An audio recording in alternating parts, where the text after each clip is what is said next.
Focus on Romania. You are listening to Radio Romania International.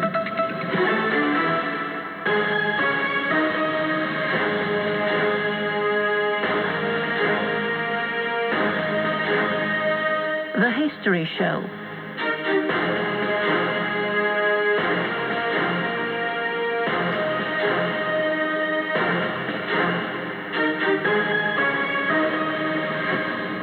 Welcome, I'm Elena Yanake. In the interwar period, Romania built its own aircraft industry, an industry that continued a tradition that had taken shape at the beginning of the 20th century. On November 1st, 1925, the Romanian aviation industry, IARE, the most important Romanian aircraft producer, was founded in Brașov. It was a joint venture whose shareholders were the French aircraft producer Blériot Spad, the French car manufacturer Laurent Dietrich, the Romanian rolling stock factory Astra Arad, and the Romanian state. On September 1st, 1938, the Romanian state purchased all other stakes and became the sole owner. IARE was divided into two large units, the aircraft unit and the engine unit. In its 23 years of activity until 1948, the Romanian manufacturer had built a variety of civil aviation devices for training, sports, leisure, as well as military aircraft for monitoring missions and fighter jets. The engines were French licensed at first, after which the engineers at IARE started building their own engines.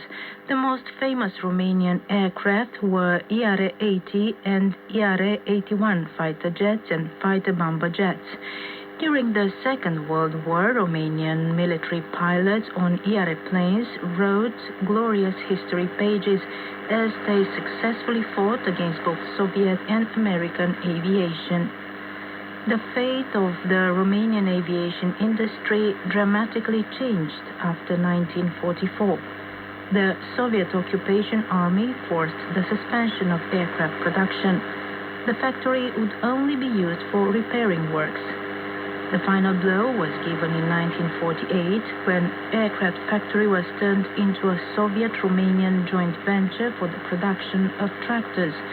It was only in 1968 that the tradition of building aircraft was slowly resumed.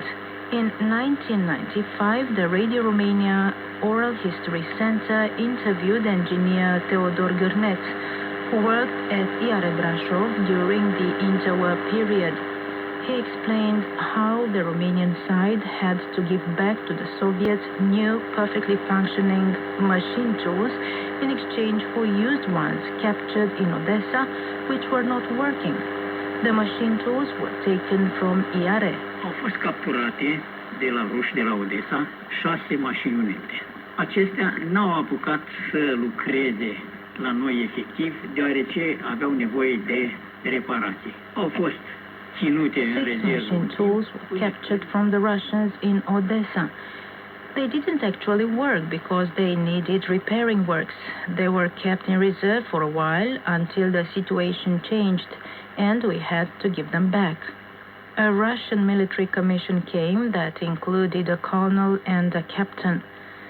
To be more persuasive, they even pounded the factory manager's table with a pistol and ordered him to repair the machine tools, make them like new in an extremely short time.